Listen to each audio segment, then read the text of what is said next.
Good evening, boys and girls. Welcome back to another live edition of the Highbury Squad. Today we've got a little bit of Xhaka, we've got a little bit of Euro predictions, and even a smidgen of Copa America. Don't say we don't treat you well.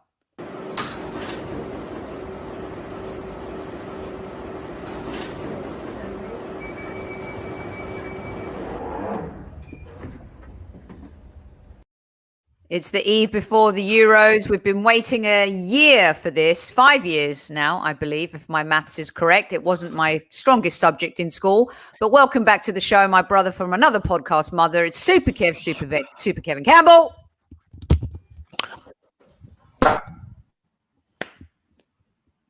He's not moving. Come on, let's go. Come on, let's go. Kev, give that to me one more time. You froze in time. Yeah, we have freezing material. There we go. There it is. Right there. Right. God dang technology. Joining us on the show tonight is a very talented commentator and reporter. If you don't know of him, you will know of him. His knowledge of world football is second to none. We used to present a show together back in the day in LA. He works for BT Sport Talksport, does Copa Libertadores, even a little bit of Formula One this season, which is very sexy and exciting. Welcome to the show, Mr. Oliver Ollie Wilson. Boom. What's up, Soph? How are we doing? Super Kev? I'm not used to compliments. I don't take them well. I will just say that my Formula One knowledge is lacking and my football knowledge is even worse compared to the greats in our industry of the likes of Andy Brassel and Tim Vickery. But I'm here to make an impact and try and say some things. I'm really looking forward to getting into everything that you want to fire at me. I love it. I love it. Well, welcome to the show. It's good to have you. And, you know, it's been a crazy, interesting season, and we're going to get stuck into all of it. But I wanted to start off first with the biggest transfer news of the day, if you're an Arsenal fan. Some people have wanted him to, you know, head out the door and not let it hit him on the way out. Some of us have stood up for him. I can't, for the life of me, think of who has stood up for him on this show. And others wanted him gone, ostracized, when he threw that shirt on the ground and basically told the Arsenal fans to F off. Well, I just use the word fuck off. That's what he said. Super Kev, I'm going to start with you. Granit Xhaka to Roma. I said to you yesterday, seemed a bit cheap. You said that there's going to be some add-ons. It seems the deal's worth 18 to 20. No matter what people think about Xhaka, he was definitely one of the better players of a bad bunch this season.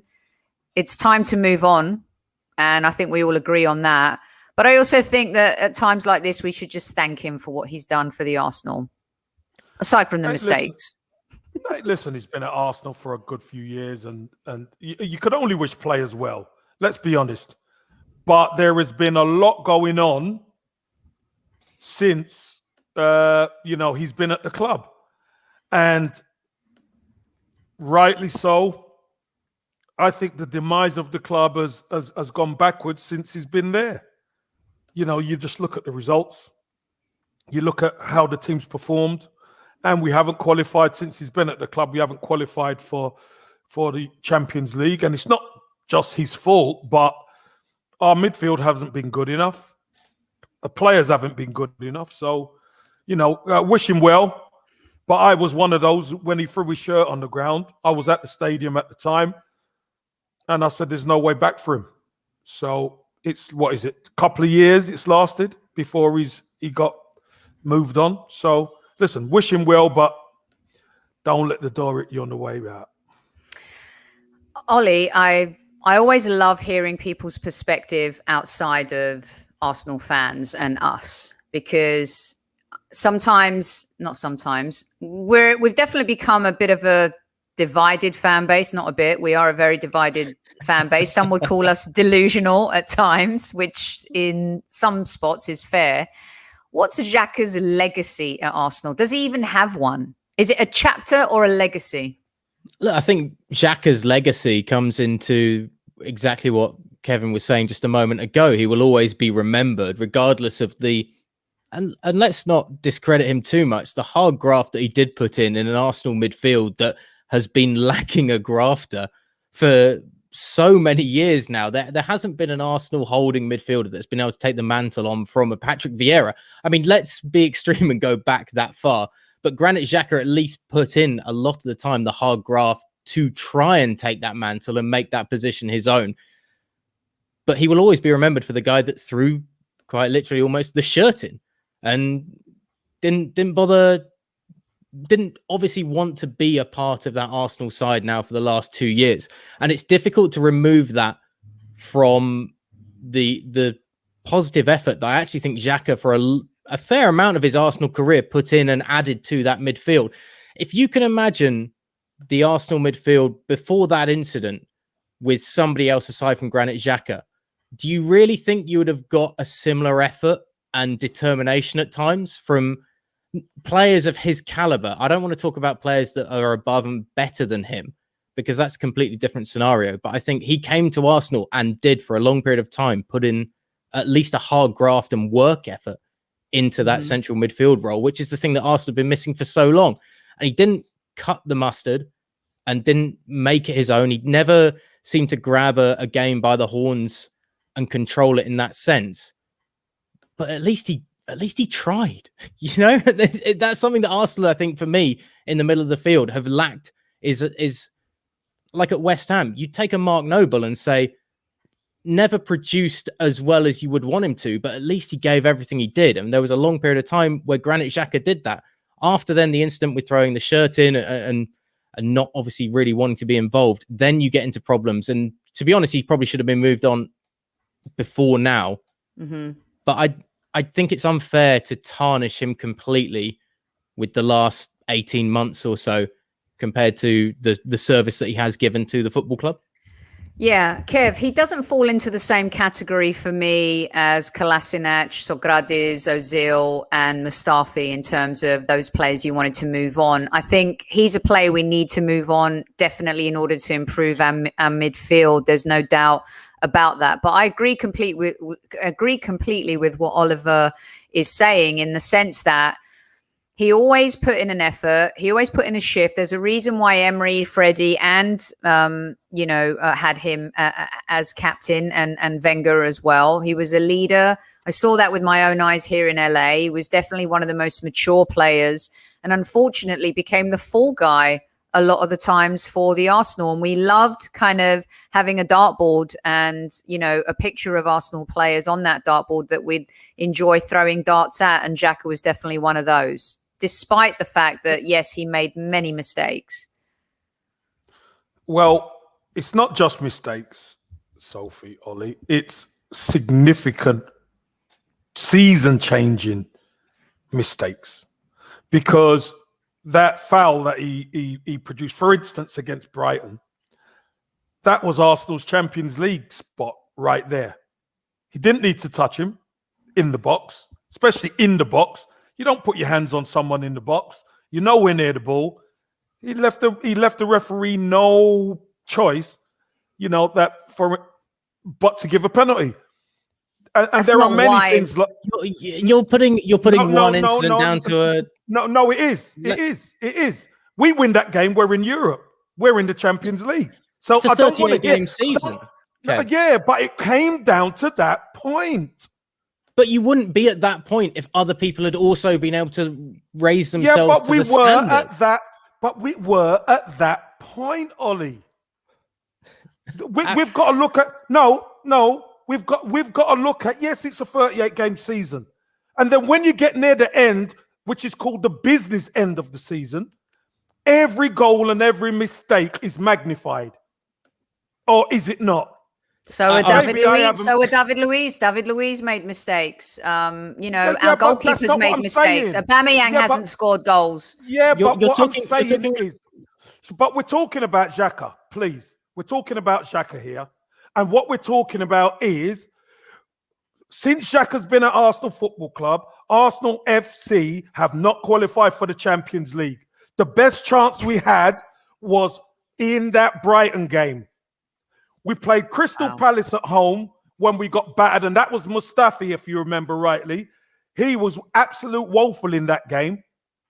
But that's the business end, and then it came down to Brighton at home. and he unfortunately brought the player down. He has made calamitous mistakes. And unfortunately, that's what it boils down to. Kev, I don't want to be that guy to argue with somebody that has obviously played the game at the highest level, because it would be naive of me to. What, you're going to argue with me, Ollie? I am going to say. Let's have it then. Let's have it. You're talking about the business end of the season, like the season isn't business. It's a 38-game season because in the Premier League we don't have playoffs. If you've got playoffs, that's the business end of the season. If you're in knockout football, that's the business end of the Champions League. In a Premier League season, it's not about the business that you do in the last 6 to 10 games. What are you talking? No. Ollie, if you have a stellar start, you're wrong. Wait, let him finish. Let him finish, Kev. Super Kev, if you are a relegation-bound side and you start a Premier League season with 10 wins in 10, that's your business pretty much done for the rest of the season. So that just became your business end of the season. The season lasts for a season for a reason, because you have to make sure that you are up to your game throughout it, and that's where you get found out. So to pin Arsenal's Champions League hopes on a Xhaka mistake, when you can go back and look at all of the tactical errors made by Arteta, the inadequacy that runs through this Arsenal squad for long periods of time. Ollie, Arteta weren't at the club. So again, okay, Kev, what about hold on, Sophie, hold on. All right. Let me just I'm holding the mayo and I got the mustard on the side. Let me just dispel what Ollie's talking about. Because have we not seen teams? Where was Manchester City earlier on this season? They weren't at the top of the league. But when it comes down to the business end of the season, that is when things are won and lost. I know it's a 38-game season, and of course, all the season matters. But the reason why it's called the business end of the season is because it's going to determine where you play your European football come next season, what division you're in, etc. It's not. Ollie, it does. It's quite factually not. You can have an insane first half of the season and drop off and still maintain an above expectation level of final position. You can talk about the pressure. The difference is, Kev, is you're talking about the business end of the season being when the pressure is on. But if you took that pressure off you in the earlier part of the season, it wouldn't be a business end of the season. It would be a business as normal end to a season. And that's the difference that Arsenal don't have at the moment, because they can't guarantee themselves a Champions League spot at the first 2/3 of the season. Ollie. It's the business end of the season. It's a new t-shirt. It's the business end of the season because Arsenal were pushing for a Champions League spot. That's why it's the business end. Can I finish, please? That means it's the business end. If Arsenal were flying earlier on in the season, it's still the business end of the season, but they've done all the work. The work wasn't done. That's why it's the business end of the season, because they needed, are they going to be in Europa? Are they going to be in Champions League? Where do Arsenal want to finish, Ollie? In the Champions League.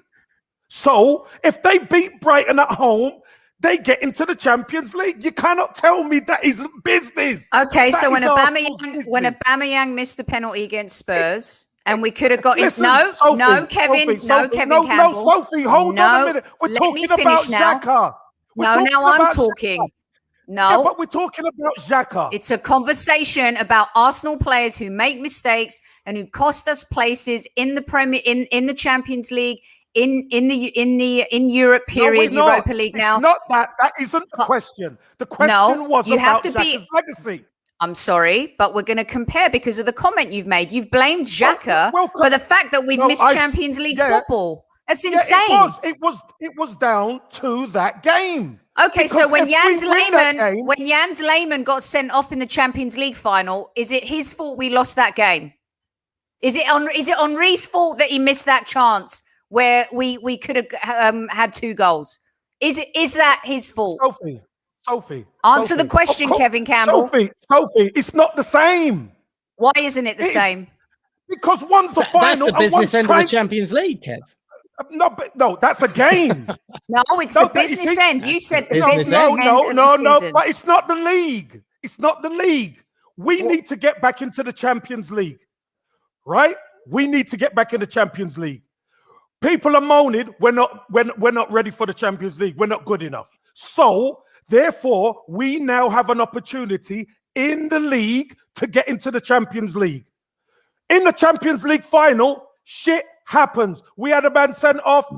Thierry Henry missed the chance. Well, shit happens in the league then, Kevin. Yeah, that's the same philosophy. That was the reason why we never qualified for the Champions League. Really? The reason why we didn't qualify for the Champions League under Emery and under Arteta, both managers had the chance, is because Granit Xhaka was a screw-up. That's the reason why. Granit Xhaka is the reason why Arsenal regressed and we didn't qualify for Europe for all those years. The reason Arsenal didn't qualify for the Champions League when we could have in that season was because of the Crystal Palace game, like I mentioned before, and Granit Xhaka's mistake against Brighton. Was he the only one that made mistakes that season? I just said about Crystal Palace. You're putting but this is the problem that you're putting a 38 game. But you're putting a 38 game season down to 2. It comes down to that, Ollie. Ollie, it comes down to that. But it doesn't have to if you do the job beforehand. This is the problem with the job. But they never done the job, Ollie. That's my point. But you're blaming Xhaka. But that's not Granit Xhaka's fault against Brighton. That is many other people for squandering opportunities earlier in the campaign. I'm going to speak very slowly. Okay. We played Crystal Palace at home. I want to make sure all the people in the back can hear you, though, Kev. We played Crystal Palace at home. We got beat 3-1 or 3-2 against Crystal Palace, and Mustafi had a nightmare. Then we still had another chance to qualify against Brighton at home. These were our 2 games to qualify for the Champions League. And we fluffed them. What part of that don't you guys understand? I'm going to hand over to Ollie to respond to you, but that's not what you said. You blamed Xhaka specifically for not qualifying. Like I always have. In the Brighton game, Xhaka cost us. Now you're backtracking, and there's a lot of people. Yes, you are. From the start. I've said that from the start. Xhaka cost us in the Brighton game. Mustafi cost us in the Crystal Palace game. I'd like to rewind this tape so you could hear it. Okay, now what I think we've got to a point is you're saying that Granit Xhaka cost Arsenal's Champions League hopes in that game and that game alone, which is fair and acceptable. But that didn't lose Arsenal the Champions League, because the Champions League, in the grand scheme of things, if you take it out of the 90 minutes of that Brighton game, the Champions League was lost by inadequacies throughout a 38-game season, and you can't bring it all down to one moment on Granit Xhaka in those 90 minutes. I can. That is so harsh to somebody. Harsh. That is so harsh. No, but I can. Here's the reason why I can.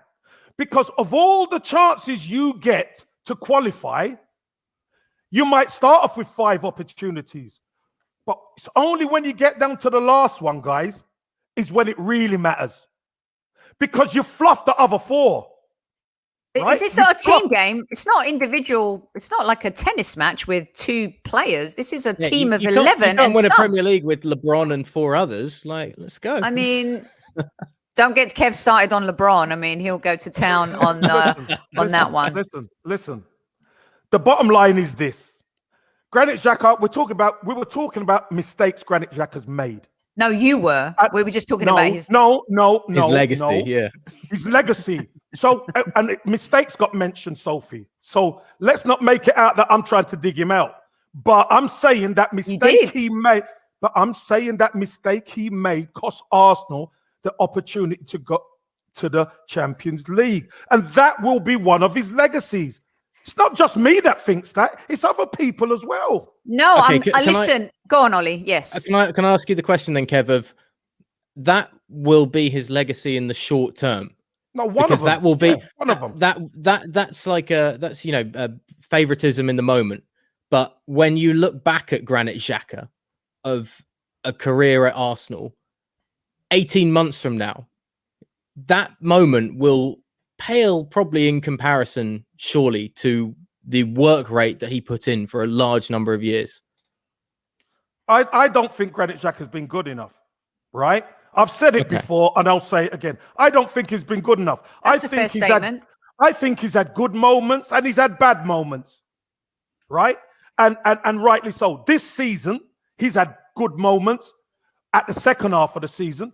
First half of the season, we struggled big time. We had a 19-year-old kid carrying the team. So I'm not digging him out like that. I'm just saying what an opportunity for one of those years for Arsenal to be in the Champions League under him. And that's not a good legacy when he could have made it. But he made a mistake, which happened. It was a key mistake. That's all. And there have been many key mistakes from multiple Arsenal players. We've been a hot mess. And sometimes we haven't even been a hot mess. We've just been a mess, right? And Xhaka has definitely been a player that has been a bit of a mess. And we've talked long on this show, Kev, about how we've also set players up to fail by not surrounding them, you know, with better players and building a team, building a proper squad. I mean, Mustafi made mistakes. Kolasinac made mistakes. Aubameyang hasn't scored half the goals he scored over the last 2 previous seasons. Cost us, you could say Aubameyang cost us a European spot this season because he didn't score 20 plus goals. I mean, that's the part that I'm struggling with, because one thing you can say about Xhaka is that he always put in an effort. The throwing the shirt, the tantrum, that was built up on a lot of hate and a lot of bullying, and what he had to put up with from Arsenal fans and his family being attacked and threatened and all this type of stuff. I think one of the things we have to learn from this, and a few people have talked about this, is you can criticize players, but, you know, the bullying mentality and the way we've kind of treated him has been poor.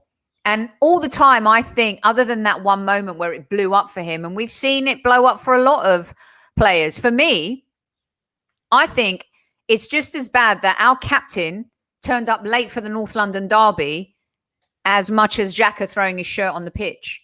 That's unacceptable behaviour. But why are we willing to forgive Aubameyang and we can't find a way to forgive Xhaka? Anyway, he's going to go play for Jose Mourinho now.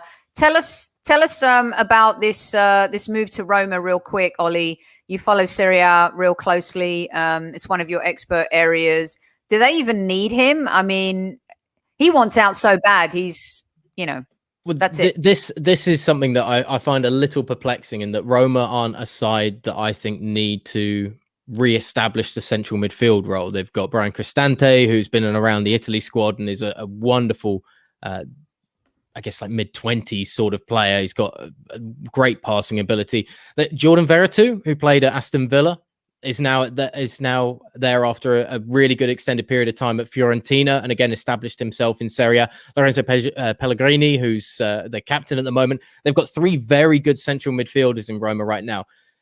It seems like a wonderful piece of backup to be able to add to your utility. And if you're Jose Mourinho, you're thinking about, yeah, this is a guy that I know at least can handle Premier League football if we are going to put Premier League football on that pedestal of the best in Europe at the moment.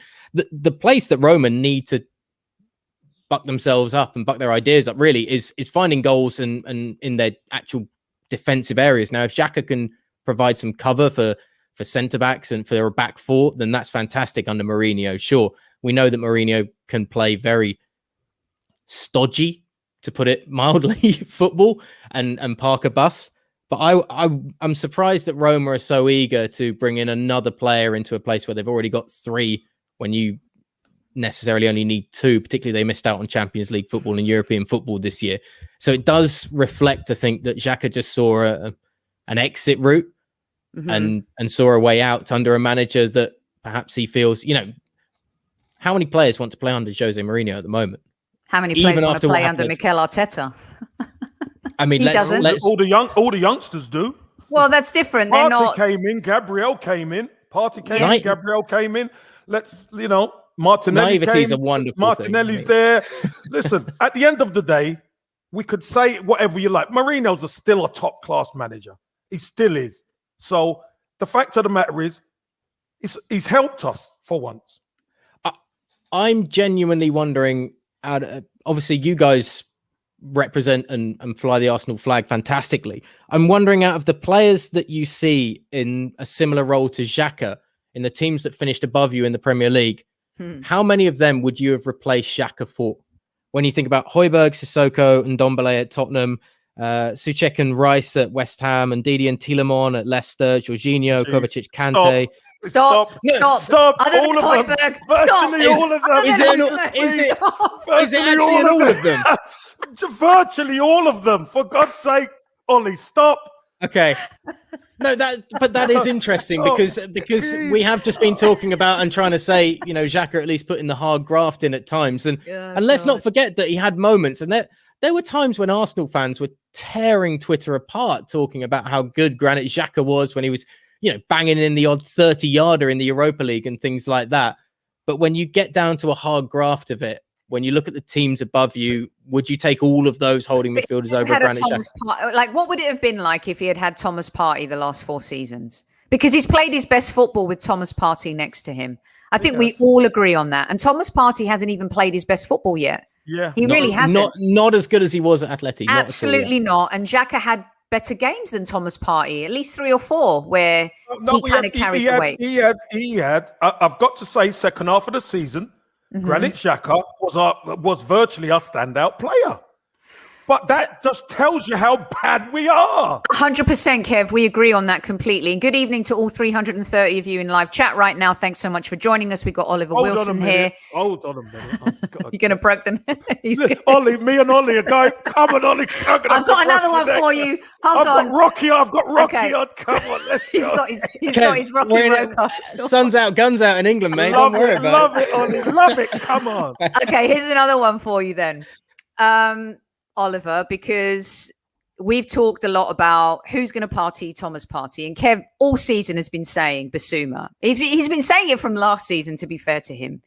And here we find ourselves in a position where, from a creative point of view, you could say we missed out on Buendia, but did we? Maybe we just didn't want to get into that deal in the manner in which Norwich wanted to structure it.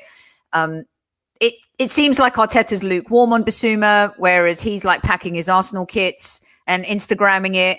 And now we're talking about Neves. So I want you and KC to kind of, talk a little bit about this, get your perspective. And I'd love to hear Kevin's response. Is we're giving Xhaka away for like 15 to 20, depending on the end of the deal, right? The structure of the deal.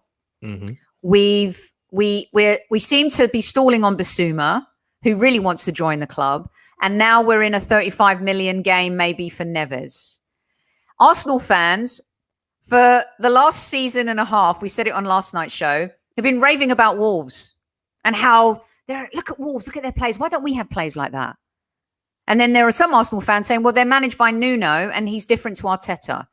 Give me your take on the midfield, the player we should go for, who we're talking about, and whether you think Neves is even worth that 35 mil.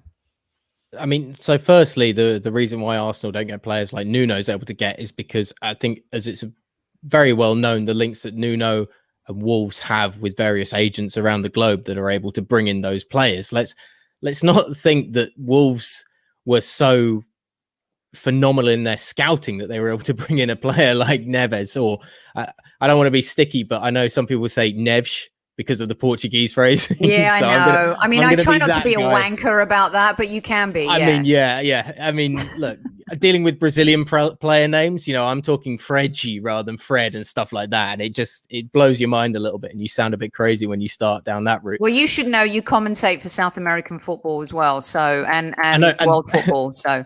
And imagine seeing a guy with Neves on the back of their shirt and then trying to say on a broadcast, Neves. I mean, you're dying on your feet at that point. It's a disaster.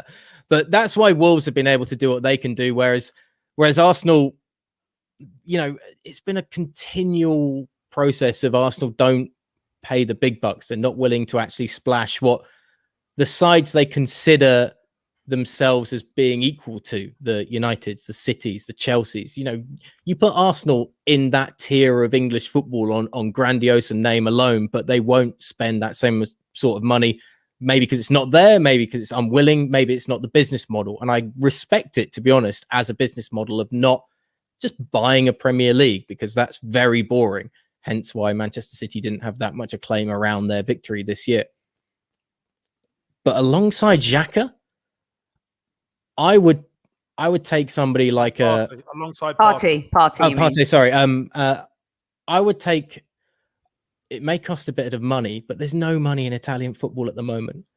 Nicolas Barella out of Inter has blown onto the scene this year as a central midfielder, as a ball mover, as somebody that is willing to do a bit of the hard graft, but certainly sits in front of somebody like Partey that definitely does more of the dirty work. Or if we can get him back to that point that he was at Atleti, I think Barella may cost you a fair bit, but he would be worth the investment.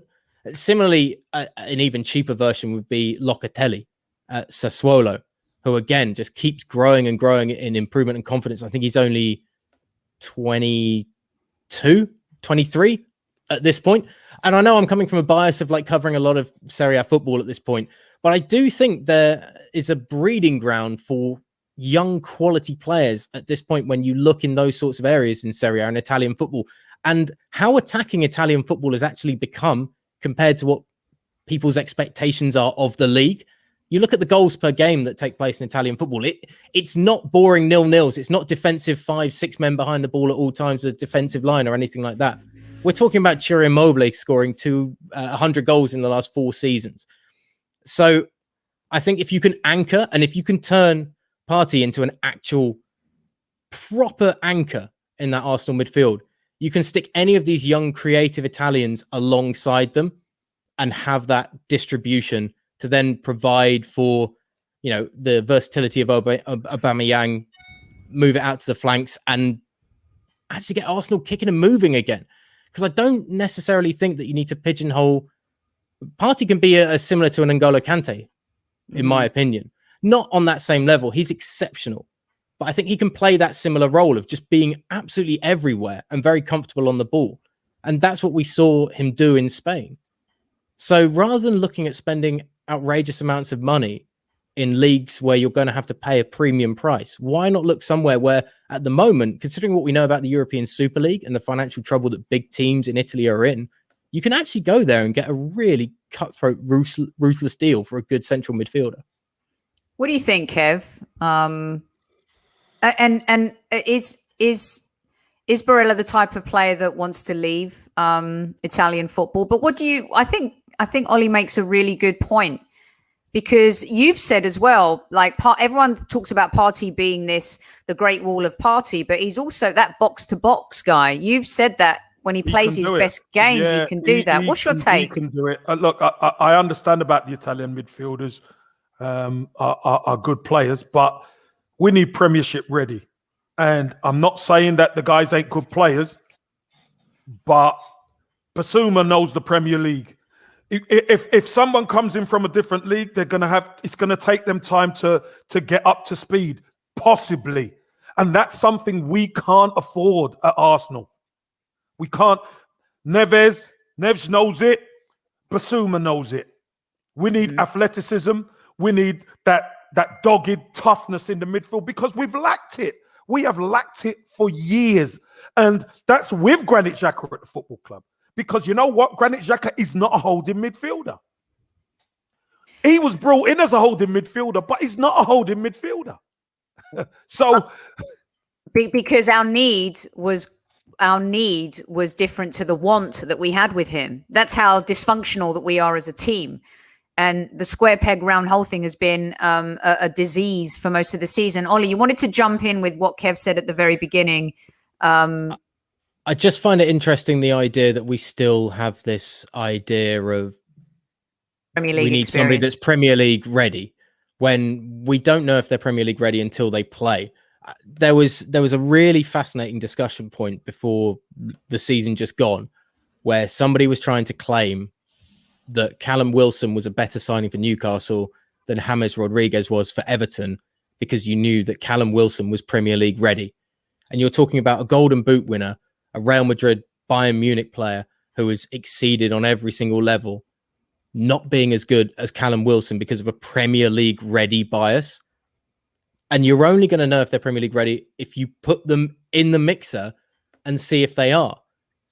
And if you can do it in one of the top 4 leagues, and I don't mean to be overly critical of Liga, but there is definitely a big drop off between Liga and I would say Spain, Germany, Italy, Premier League. But if you can put a player in Italy, Spain, or Germany into the Premier League, it is worth waiting and giving them a chance, because you're talking about Thomas Partey, who hadn't played in England yet, and there would be a lot of people before he joined Arsenal saying, well, can he do it? And I think he's shown that at least he can do it, but there is more to come. But he can play at a Premier League level. And I think it's, I don't want to say naive, because that sounds rude to people that think that way, but I do think it's slightly obtuse to think that the Premier League is above and be all the greatest level of football, when there are players elsewhere around Europe that can easily play in this league and play at a high level, particularly if you then give them the assets of a Premier League football team. Let me swing it back to Kev. Good evening to all 400 plus of you in live chat. This is a fantastic conversation in terms of the talent that we need. And I think I want to switch it to Kev with what you're saying, because I'm not sure it's a generic comment, but maybe it's a necessity for the Arsenal because of the team we've become. I can only speak about Arsenal. And Zod makes a good comment there. Kante wasn't Premier League ready.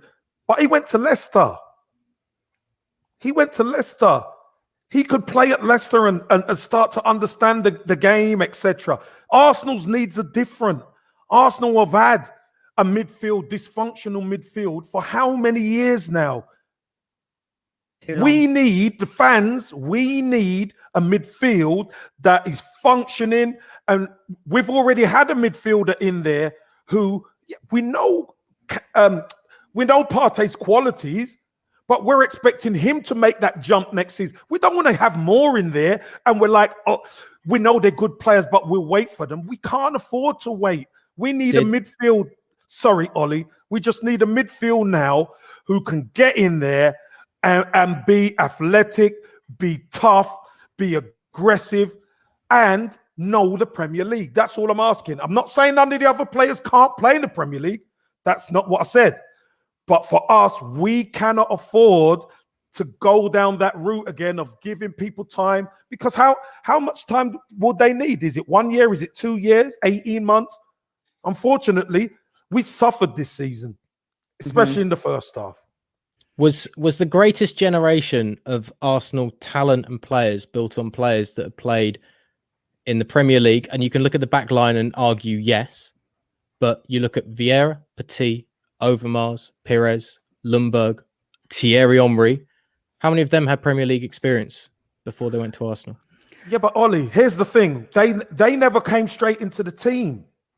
Arsenal already had a functioning team before so when they came in, they already had a functioning team. Yeah, you have the embarrassment of riches then, Ollie, because you have the back five already in place. You've got most of your people in place who know the club, have the feeling for the club, etc. Ollie, at the moment, Arsenal, we've been all over the place. We can't afford another season like last season. So that's the only reason why I'm saying Premier League ready. Maybe I could have rephrased it and said we need players who have played in the Premier League solely because of the timing. Or just players, Kevin, who come with a little bit more gusto, leadership, balls. We've bought weak source players. We've kind of had a lot of boys versus men. For me, the last most exciting player we signed, I don't care, come at me, hit me, I don't give a shit, you guys. Alexis Sanchez is the last exciting player that we signed. And Pepe's got a lot to live up to that. Sanchez was sensational. We never backed that up. We never backed up the Sanchez, Cazorla, Ozil era. Trio. We never gave them the party. We never gave them the Basuma. We never gave them the centre backs, And that's been our problem, Ollie. And our biggest Achilles heel is our business, how we conduct our business, the contracts we give out, the recruitment that we've done. And so for us now, this summer transfer window is so pivotal. We've fallen so far behind. Look, we were closer to the points on the bottom half of the table than we were at the top. But yet we still had a chance in this insane Premier League season to qualify for Europe, and we failed. Now you've got the cancer out the dressing room. The click has gone. This is a real chance for Arteta to build a team in his image. And if he's in the same spot by October, for me, he's not the right guy. There's an opportunity he's going to lose his job. But the problem is still the same. So whether it's Arteta or another manager, the problem is still the same. We need players. Look, for any team, you need an engine. And we have been half-cocked on our engine for years. You know, he was a good piano player. We'll never forget that intro. It fell flat at Man United. It was great, though. I have to say, from a marketing point of view, my PR head, I was like, man, that's so good. But it all fell flat, didn't it, really? You know,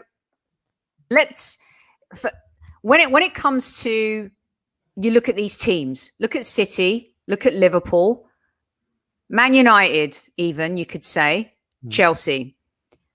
The midfield, as bad as our back line has been, Ollie, I'm going to throw this to you and then Kev can jump in. The midfield of those sides that we're talking about are the engine room. They're the nucleus. And Liverpool's nucleus was built front to back. We've talked about that on this show. And we don't want to compare ourselves to Liverpool, but they were in the wilderness. 30 years didn't win the league. They did win Champions League. They got to a final that they lost to your boys, and they got their revenge. But you know, when you look at Fernandinho, you look at what Fernandes has done for Manchester United. He changed the trajectory of their entire Premier League season, got them to Europa League final, and they couldn't close. You look at Chelsea. Lampard was scrambling. You know, he even and then Tuchel comes in and he brings back Jorginho. Like the midfield is so important. This is our big. It's for me. This is it. This is our biggest thick nut to crack in this transfer window.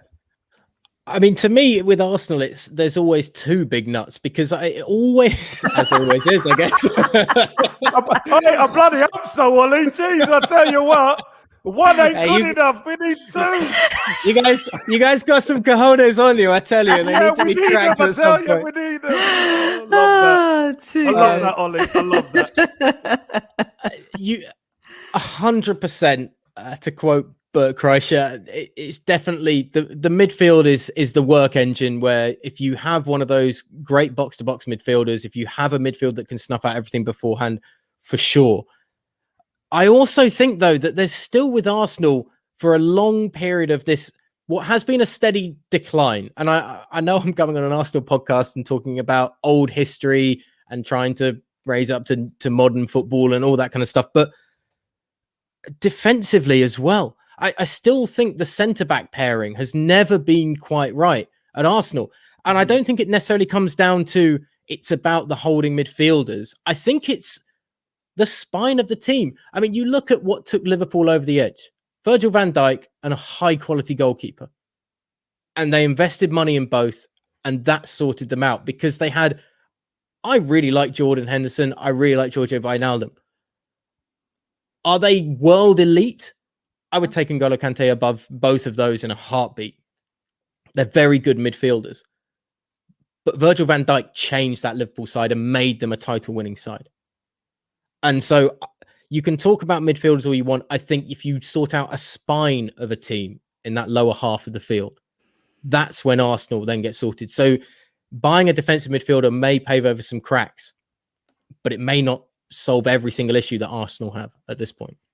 Kev, we've talked ad nauseum on this show, Ollie, about our centre-back pairing and how Arteta really never knew his best centre-back pairing this season. And yes, we had some injuries and we were hit with a COVID scare at some point. But comes with an asterisk this year, I think, at certain points. It does. But, you know, for example, Gabriel Holding have had their issues. Pablo Mari Holding, a little bit like a Mertesacker Holding pairing. We saw that work well with Mertesacker and Holding, especially in the FA Cup run in 2017, right? What Kev wants to see this coming season, he wants to see Saliba given a chance with Gabriel. Two imposing young fellas, aerially strong. They've got the pace. They've got really good distribution, especially Saliba.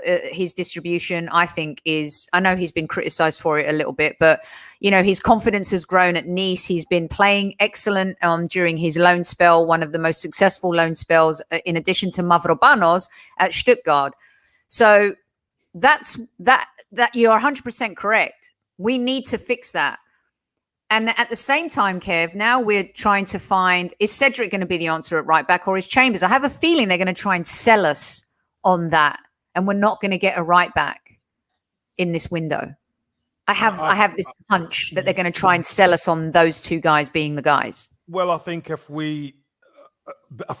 Bellerin has to go, obviously, and then we'll see. I think the most important part of the team. We know Saliba's coming back. We've lost Luiz. Saliba's coming back. Mavropanos is coming back. That's fine. But our biggest problem is the engine room. That's our biggest problem. Arsenal's defensive record this season, I think we were fourth or whatever. Fourth. And look at the start of the season. The first half of January the season was atrocious. But since January, in the form table, Ollie, we were second. Now, we haven't been great. I get that. We haven't been great. But you know what? Just that last half since the cancer's been gone, we have made a little bit of progress. What we have to do, we have to try and build on that. And if your engine is not working properly, it don't matter what you do at the back. You are not gonna be good enough. 100%. And Ollie, we've been linked to a lot of players. To me, I wanted to put Mr. PKA's comment up because for me, this player, I think his value is going to go up after the Euros. I think Turkey might be a bit of a dark horse and have a lovely run in the Euros. I might be talking out of my bottom side, but I really do. And I love Celik. I think that he's perfect for us. But again, the Euros kick off tomorrow. There's not going to be any business done in the next couple of weeks at least. His value will go up. If you were going to identify, and we're going to jump into the Euros here. I love it. We've been talking for 47 minutes. We haven't even touched on the Euros yet. Already? I know. It's crazy. Is that Ollie's fault? It's him. It's Ollie's fault. Another part two, Kev. I just love talking to Arsenal fans. Nice fun. As Sophie's Twitter feed absolutely can attest to. You do. I mean, we're not going to get Hakimi. That's not going to happen. But Celik is within our possibility. Reach. He's within our reach. And coming off an incredible season in Liga. An incredible season. And to be honest, I'd be disappointed if the value goes up exponentially because of any sort of progress that Turkey made at the Euros, which it obviously will. But they're also, you mentioned them as a dark horse, but if you get continually called a dark horse going into a major football tournament, I don't think you can necessarily be called a dark horse anymore. That's true. They've made the semi-finals in the World Cup, haven't they? I hear you. Yeah. Well, and just in general, a lot of people are naming them as, well, let's see how Italy do against them tomorrow night. Because as much as I want to praise Italian football, I always enjoy doing it. This Italy side hasn't played many great sides since May 2018 when Mancini took over, and they've only lost 2 games in this entire run coming into the Euros since then. So Turkey is going to actually be a real test. I mean, yeah. And we all know you can buy, and Arsenal love to buy players from French football at a cut price. The difference is, and I hate to bring it back to something that Kev said that I was arguing against, but I did say earlier on, my one caveat of major European leagues would be the French league at this point of how competitive it is compared to the others. So would be a fantastic signing potentially, but like a Lacazette, for instance, don't expect it to leap off the page in the first 12 weeks of a season in the Premier League. Seafald under Nicolas Pépé, right? I mean, yeah. I think, yeah. Let's see what happens. Okay, I'm going to move us on into the Euros real quick, but before I do, I want to get your take because I've seen Tyler play. He's been linked to us. I'm a huge fan, of course, following the US men's national team. I think, I've said a lot. I like Julian Araujo too, who plays right back here for LA Galaxy. I think he'd be a great right back for Arsenal. Maybe not, in the next season or so, he'll mature. He could be your right back for 8 years. He's versatile too, Adams. He can play CDM role. He can play at the back as well. What's your take, real quick, Ollie, on Tyler Adams? And when you look at, the American players in Europe right now, the fact that they beat Mexico, they're definitely coming into their own. For me, I think it would be a great signing. Are we going to put the USA-Mexico game in as one that we can look at, because that was wild? It was fantastic. that was a game that lost its head in every aspect of what was going on with fan control, with what was going on the pitch. I have to say, I've not watched enough of RB Leipzig to be able to make a real clear-cut comment if I think that Julian Araujo would be able to handle himself in the Premier League. So as much as I'd love to go in heavy one way or the other, I am going to be annoying and sit on the fence, because I just haven't seen enough of RB Leipzig when I've been covering the Bundesliga. It's not a league that has attracted my attention as much this year, I have to say. You know what it is? Like Kev says, your segment, we both said, like, how many teams snoozed on Dest? He's playing for Barcelona now. He's playing with Messi. The same thing with Winston, the same thing with Gio Reyna, at Dortmund. Pulisic. I mean, Pulisic is a tailor-made Arsenal player. He's just fantastic.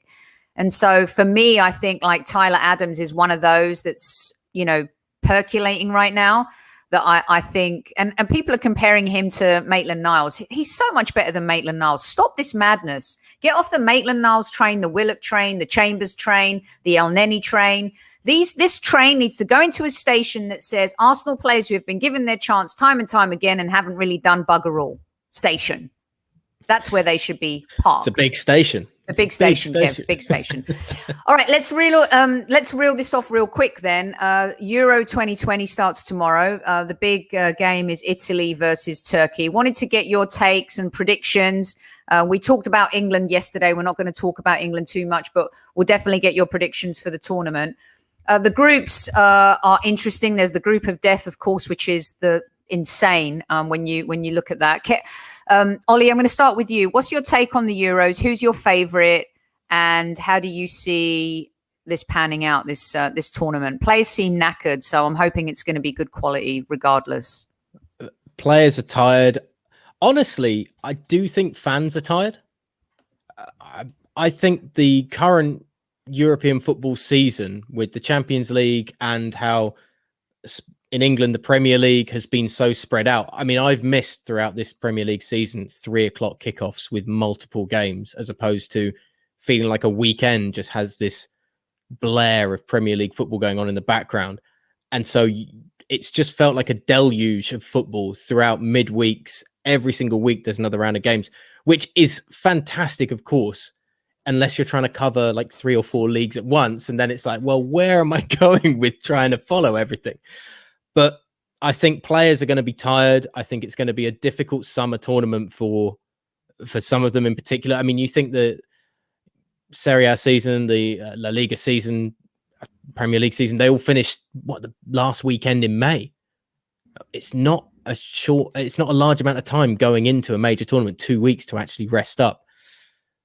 In terms of things like favourites, I don't know how you can't put money on France, considering as well that they seem to have solved what always used to traditionally hamper French football, which was a Patrice Evra type incident of somebody in the dressing room causing a massive divide, and then it all goes to pieces, and then somebody else will steal in and take France's thunder. It's phenomenal. Benzema's been incredible. Mbappe, arguably the best player on the planet at the moment. N'Golo Kante brings the best out of Paul Pogba. So, a very solid defensive line. With those two anchoring that defense, I don't know how France aren't everybody's favourite to win this. People are talking about England, I think, and you guys have spoken about it. I don't think Southgate's going to have the tactical nuance to be able to do that. I think we were very lucky in the last World Cup with the draw, and a lot's been said about that. And you used the phrase group of death when it came to the France, Portugal, Germany. Yeah. It's not a group of death when 3 teams go through. Yeah, because they're the three that are going through. I guess it's where you land, though, right? Because everyone's saying about England's group that if you finish second off, England are better off finishing second or third than they are finishing top of the group. I think that's where the rubber meets the road with the group of death. And Germany are they coming into this tournament? This is what worries me about them. They're a wounded animal, Kev. Germany have not been on a good run, have they? And this is the last chance saloon for Yogi to, I was going to have a bear comparison there, but it totally went out of my head completely. Yogi totally went out. Yogi and Boo Boo, yeah. And the picnic went moldy, and now he's going to steal a fresh one. Totally screwed that one up completely. I love it. Ronaldo, this is his last chance saloon in a major competition, you could argue. This is that transitional phase for this Portugal team. Is it Fernandes' team now? Not until Ronaldo hangs up his boots, and that will be a long, long time gone. And the Italians never, ever, ever go to sleep on the Italians. Ever. Look, one thing we do know, the Italians, they know how to play tournament football. That's what they do. Will they be strong enough? Because I think the Italian league is strong, but it's not as strong as some of the others in Europe. And, we mentioned it yesterday. When you look at France have got stronger by adding Benzema, bringing Benzema in from the cold. I mean, Benzema, I've covered him for the last 2 years. He has been incredible. And then to put him in that side as well, I mean, the team who beat France is probably going to win it if they can. But Belgium, they have the talent. They have the talent. Look, I just don't think Germany are at that spot at the moment. I don't think they are. You know what it is for me with Belgium and Holland, Ollie and Kev, is it coming into it. It's always exciting. Oh, they've got this player. They've got this player. They all like England. They always fail at the last hurdle. They just do. Whereas the Italians are closers, the Germans are closers, even Portugal, unless they're playing Greece, of course, in 2004. Of course. Is that some dirt on your shoulder there, Sophie? You want to? So let me get your take. Who do you guys see making it to the semis and the finals and winning it? Ollie, who's your money on? How do you see it panning out? France has to be my favourite. I will always back the Italians because I think under Mancini, you can talk about the opposition that they've had, but Mancini's reinvigorated that side, brought in wonderful young players. And if you don't think that Federico Chiesa is going to go off in this tournament after the incredible season he's had, being Juventus's best player by a mile, like Cristiano Ronaldo is a fading giant, an incredible giant, but he is fading in club football at least. And Chiesa has taken on that Juventus team, and that is his now for the future. Portugal, I think, can go really far, to be honest. João Felix, again, I think is somebody to start taking the mantle away from Ronaldo to some extent. And I love him as a young talent. It's difficult to predict semi-finalists because we don't know how the draw is going to exactly look because of the league, etc. With third and everything. But I would always fancy Germany, Matt Hummels, Thomas Muller back in the fray because it's Jogi Löw's swan song. They're going all out to ensure they have this, and that brings them the leadership. You never count out the Spanish. Do not count out this French side, and let's throw the Italians in. Let's take those four. And I will say England miss out on the semi-finals because I'm always a pessimist with England. And in a side where Jadon Sancho isn't a guaranteed starting 11, as somebody said to me earlier this week, that's incredible. So there's some tactical problem going on with the England squad at the moment. If Jadon Sancho isn't guaranteed in that starting 11. If he doesn't start, like Kev picked Sancho to start yesterday, we talked about Grealish. If he doesn't start those players, I mean, he's just living in a fearful world, isn't he, Kev? I mean, you've got to go in and you've got to play your best, the most creative players. This is a group to be taken. Sophie, not really. I wouldn't say he's fearful, but if he goes with his tried and tested, you mentioned yesterday about Rashford and Sterling. Rashford and Sterling haven't had great. No, I know you wouldn't. I'm just saying, if he went with Rashford and Sterling, that don't mean he's being defensive, but they haven't had the type of seasons that Grealish and Sancho have had. You know, we want to see that youth injected. I mean, Sterling's still young. He's still got plenty of years left. Rashford's still young, but they just haven't had the form. You know, so I wouldn't like to be. I wouldn't like to be the manager, because he's got a hell of a job to pick that first team. But England aren't going to win the tournament if he doesn't play a Grealish, if he doesn't give Sancho a chance, if he doesn't, you know, if he goes for the safety net and he plays players who aren't even in form, like we said, Rashford and Sterling. And yeah, even if he does play them, that don't mean we're going to win. No, we're not going to win anyway. Is Raheem Sterling out of form, or has he just been usurped by the players around him at Manchester City? This is one thing I'm always quite interested in, because when you're an incredible player like Raheem Sterling, and we know what he can produce, but Kevin De Bruyne dominated large parts of this season for Manchester City, which is one of the reasons why I don't necessarily pick Belgium. There's still an injury worry over De Bruyne, and he's integral to Belgium's success, I think. Ollie didn't play for a lot at the start of the season, and they were winning without him. Yeah, and the back end of the season, Ollie, he was injured. Is Raheem Sterling losing credibility points because other players around him are playing equally as well or as well? I would like to see personally Raheem Sterling in a starting 11 for England, with Jadon Sancho and probably Marcus Rashford as my three behind a Harry Kane. That would be what I would take personally. So what's your team? Well, you might as well name your team then, Ollie. I mean, I'd happily take a Declan Rice and a Jordan Henderson as a holding two, because that's hard graft working and they're not going to interfere with the player that's ahead of them. Right. Back four. Who's in goal? Who's in goal? Who's in goal? In goal is ridiculous. And this was something that I was talking with somebody about earlier in a week on a different podcast.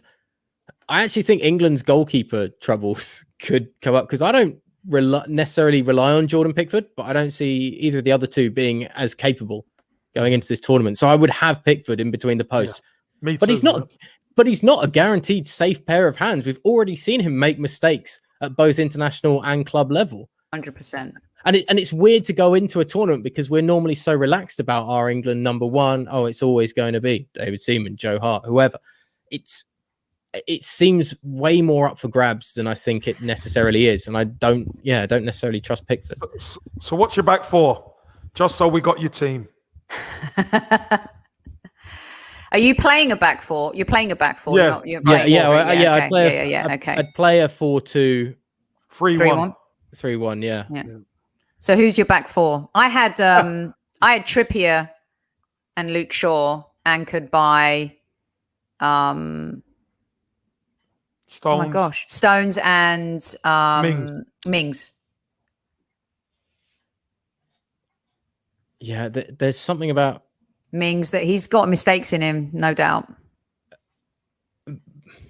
Mings seems like an unprepared Stones. Like, you know how we had a problem with Stones of being too much of a ball player previously? Then Mings seems like that kind of player. Maybe John Stones 3 years ago going into a major tournament. I don't know if you trust him alongside Stones as well. But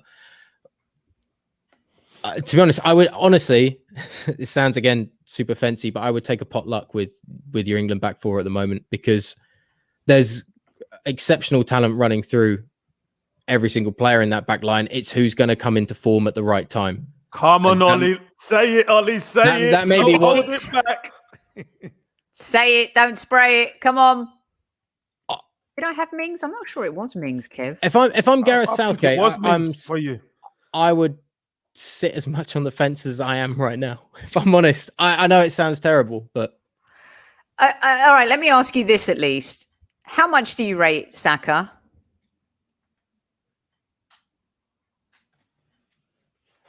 I think you may have just lost me for a moment here. Yeah, just about battery. Don't worry, we're gonna get you back. Don't worry about that. I mean, he disappears when I ask him about Saka. I mean, that is absolute garbage from Ollie Wilson right here. Talk about duck out when I ask about the Arsenal player. But Kev, Who do you fancy winning this whole thing? France. Yeah, it's got to be France, isn't it? I fancy France to win it all. I really do. Who do you think they'll meet in the final? If you had to, I don't know how the draw shakes out, but yeah, if I had to pick one team, sorry, Ollie's back. But if I had to pick one team, don't sound too despondent about that, Kev. No, they're saying that you broke your neck. They broke the neck. He's out. Yeah, I broke him up. Even your battery went when I crushed it. I could see France v Spain final. Yeah, the Spanish team are not getting a lot of sugar, and you can never rule those buggers out. They're going to be pumped for it. But listen, it could be anyone. But I just think France are the best squad and best team in it. All right, let's circle back. Ollie, what's your take on Saka? We love him, of course. He's out. I want to wrap him up in cotton wool and put him on my windowsill and keep him safe and just, let him out when he needs to go play a game. Come home, I'll make him dinner. That's how we feel about Saka. I mean, that's fine, but he's going to have to step up to big boy football at some point, isn't he? Are you talking about leaving Arsenal? Is that what you mean by that? Be very careful because you've been actually kind of popular in chat. The Scotties. I mean, it might be time for you to just duck out. We're over an hour. This could be the end for you, mate. No. Okay, so I don't mean it in a disrespectful way or anything like that. But if he was that talented, would there not be more of a desperation knocking at the door? No, because they know he's not for sale. Yeah, not necessarily. He's only 19. That doesn't. He's 19. That doesn't matter in world football. We're talking about a world football industry now that has the greatest scouts across the planet, particularly when you look at the biggest clubs across the globe.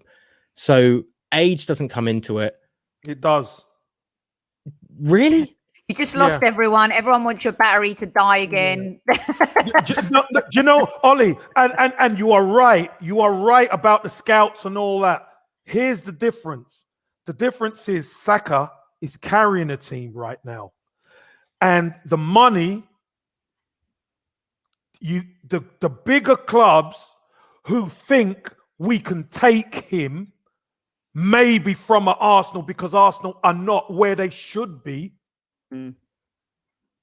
have to buy international stars because the money is tighter. A lot of those big teams don't have the money that they once had.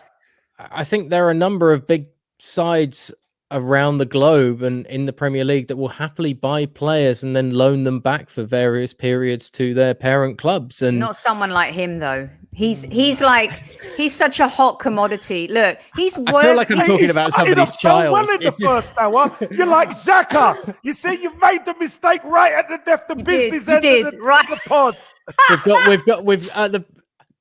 The business end of the pod, Ollie. You put your foot in it. You see what I mean? Drop the mic, broke the neck. You broke it. Where's the samurai?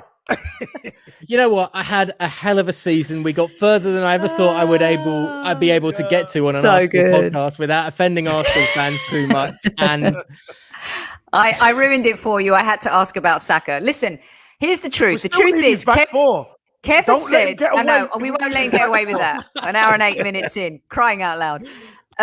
Here's the scoop. Kev has said that if we don't do what we're supposed to do and surround Saka with the right players and build a team around this kid who's clearly is talented. You got Greenwood, Rashford, Foden, Grealish. You got all these exciting young England players, right? He's definitely one of them. He's wormed his way into the England team, and Gareth Southgate has a very high regard for him. But Kev has said on his show too, if we don't do the right thing, maybe not next season. If we're not going to be in Europe. He's around Mount.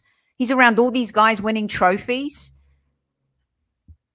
100%. If we're not careful, those teams will come in and it may be met with resistance, and it might not. This is what we're living with at Arsenal, and we have done for years. around Mount. I mean, it's speculation for so much of a 19-year-old's career, and maybe broader topic. It's really odd to put high expectation on a teenager, which is something I never thought I would say like 10 years ago, when you're sat there and you're like, oh, damn, this guy, like, he's coming through the youth academy, but he's never going to make it. But for a 19-year-old to put that level of expectation, when you consider what someone like Mason Mount has been able to produce right now at Chelsea, and arguably is going to be... He's surrounded by better players, mate. Let's be fair. Look, if you want to look at the Champions League semi-final and look at how many opportunities he squandered, which was disgraceful in front of goal, and I hope I'm winning some Arsenal fans back on side with this, like, be my guest. Keep it coming, Ollie. I mean, unbelievable, disappointing finish in front of goal. Absolutely savage. Bang out of order. But I would rather see a point of hesitation more than anything else, of putting some sort of point of damnation on somebody of expectations that they're meant to achieve. If he can achieve his position right now where Mason Mount is at this point, Arsenal can run to the bank with that. If you can keep hold of him until then, that is running to the bank, because there will be so many teams that will want to pick him up for a horrendous amount of money. Now, if you want to build a team around him, you have to build a team that you make him want to stay in, which brings us back to our earlier point of we haven't done that in the past. Build an engine room and a defense that makes these players want to stay, because good talent in Arsenal has left at various times in their careers, whether it's later on. Santi Cazorla was brilliant after Arsenal going to Villarreal. Talk about La Liga and the different levels of Premier League and La Liga and all that sort of stuff. Aaron Ramsey didn't cut the mustard, but was considered good enough to go to Juventus and be paid a hell of a lot of money to do that. But Ollie, the bigger thing for us is seeing players like RVP leave and win the Premier League the next season. Those were the painful ones. You know, the players that went to City, they win the Premier League. You know, I mean, you've seen Torreira went on loan to Atletico Madrid, won La Liga. Alexis Sanchez won the Scudetto this season. This is a new world order that Arsenal and Arsenal fans are going to have to continue to realize, to wake up that they're in at this point. Is, without sounding too horrible, there are bigger and better clubs out there right now, and until you start showing signs of growth, and does it come down to financial investment? Unfortunately, it really does. When that money then starts coming in, players know they can earn more at Arsenal than other clubs. Players see that they're willing to spend more to bring in better talent rather than taking risk than other clubs. And that will encourage players to stay longer and to be a part of a process. But it's difficult to encourage players to be part of a process and to stick around at Arsenal when there are... Look at Scott Sinclair. Right, had the world at his feet at one point, went to Manchester City and sat on the bench. Do you think he regrets it? Partly, maybe. But did he make a lot of money doing it and probably sorted his family out for life? 100%. And that's the football world we live in right now. So you can build somebody at Arsenal to some extent, but then show that you're willing to make the progress to go to the next level. It's money. It's money. It's horrible. It's money. Hey, Ollie, you started off so well, but you know what? They want to see a damn samurai. Get the samurai. It's in the other room. Get it. Hey, listen, Ollie does make a good point, and we've often said it, Ollie, to be honest, that if Arsenal don't do the right things, and the recruitment, that's why Sophie said it before, I say it, the recruitment at Arsenal has to be right. And we haven't got time to give people time to adjust that much. We need players who are going to come in and can hit the ground running. Because the season we've had this season, we don't need another one like that. No chance. I'm not going to set Vinny on Ollie. We're not going to do that. Listen, we're not going to let one. Vesper. Vesper's the one. She's fast asleep behind me, thank God, today. Wake her up!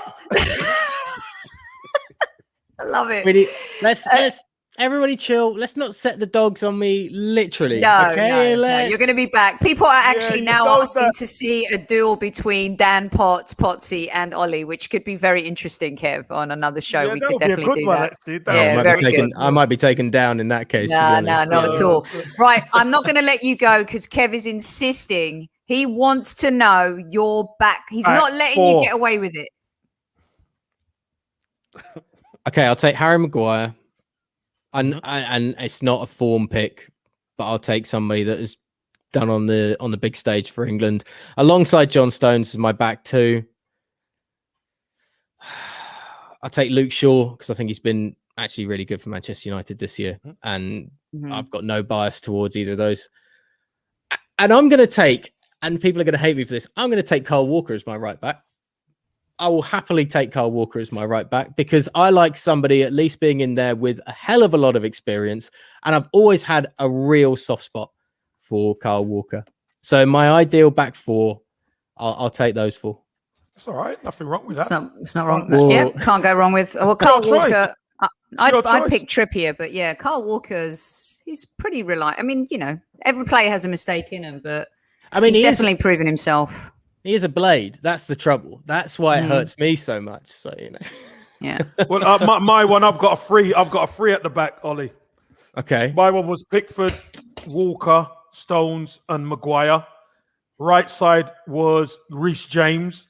Left side was Shaw. The two centre was Rice and Mount, and the front three was Sancho, Kane, and Grealish. So you wouldn't have your vice captain in there in Jordan Henderson? No, he's not fit. But I thought we were talking an ideal world here. No. Okay. No. Change the rules. Not an ideal world. Now, who's your back four? No, but remember, I've got Harry Maguire in because I think it's easier for a defender because he sees everything coming.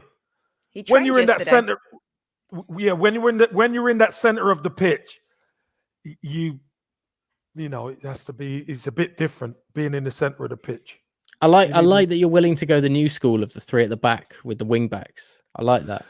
I've got a lot of time for that formation. Well, do you know what, Ollie? I just think that's the way Southgate's going to go because he named four right backs, right? In the four that Walker always tends to play as the right-sided centre back. That's why he had, All right, so you both have France winning. Before I let you go, if there's a dark horse in this tournament, if there's a Greece in this tournament, who is it? I mean, it's been said a lot, and it could be a Turkey going very far. Mm-hmm. Well, the dark horse has to win it, right? Let's be honest. The dark horse has to win it. Or get to the final. No, the dark horse has to win it. It's got to be Italy. I agree. Italy seems to be. Italy can't be a dark horse. Not a dark horse. Italy won the World Cup. They won the Euros. They can't. If you're going on missing out on a World Cup and bouncing back, then that can make them a dark horse, I guess. But if we're talking like a Greece level dark horse, then I think you can say Turkey are a side that may rise well above expectation on pure quality and cohesion. They may. Italy haven't been in the mix-up for years. Let's be brutally honest here, guys. They haven't been in the mix-up for years. Yeah. I love Italy. Don't worry. But I know. Listen, tournament football, the Italians can turn up. But all I'm saying is they haven't been that side for a good few years. So all right, if you want me to go right off kilter, and say, let's go off piste. A team. Could England be the dark horses? No, but they're one of the favorites. No, hold on. Yeah, no. Could England be a dark horse? Nah, you're playing at home for the majority of this tournament as well. Doesn't matter. If things go their way. So what? Oh, it's massive. That is a massive advantage playing at Wembley for the majority of the game. So what? You're still playing against Italy's and your France and your Spain and all these teams who you say can't be dark horses, But what about England? You were have doing only so won one well until the tournament. business end of the show, Kev. You were doing so well until the England have business only end of won the one show. tournament, Ollie. England have only won one tournament. But the problem for England, Kev, is they're perennial favourites, and it's But according to who? Favourites to who? people and the media. I mean, in general, People they're the favourites to win this over France. They are. And the bookies, yeah. Yeah. They are not favourites. Listen, we've seen it happen too many times. Come on, guys. Kev, Don't see England doing this happens every tournament. I love you downplaying every tournament. Downplay it like we did at the last World Cup. Let's downplay it because let's not build ourselves up into a delusional hell of thinking that England are nailed on to win it. It was called "It's Not Coming Home," and now all of a sudden I'm getting it chucked in my face that they're favourites. I mean, what is this, Soph? This is the perfect way to end the show, if you ask me. Absolutely brilliant stuff. I mean, what a brilliant discussion. Thanks to all of the squaddies in the chat who have joined us. And real quick, Copa America, you got to answer in 30 seconds, though. Move from Argentina to Brazil because of COVID. Some top players playing in Copa America. I've covered it here. It was so good when it was here in the US and covering it. It was just a magical tournament. Love Copa America. Is Messi actually going to win something with Argentina? Okay, dark horses for me. Either Ecuador, phenomenal country in terms of football coming up, particularly the grassroots in South America, or they're going to overtake a lot of countries aside from Brazil and Argentina in the next few years. Quality coming out of that country at the moment. Then you can look at Colombia as there, but not quite there yet. I think Argentina win it for Diego. That's the narrative that everybody wants to see. Beating Brazil in their back garden now. Now the Copa America was stripped away from Argentina because of COVID-19. It was stripped away from Colombia because of the political unrest in the nation. Let's go with Argentina. Do win it. Messi finally gets his hand on it with Argentina. They've got some great young talent. Gonzalo Montiel at River Plate. Arsenal should go and buy him 100%. Phenomenal right back. Go and get Marcelo Gallardo, the River Plate manager.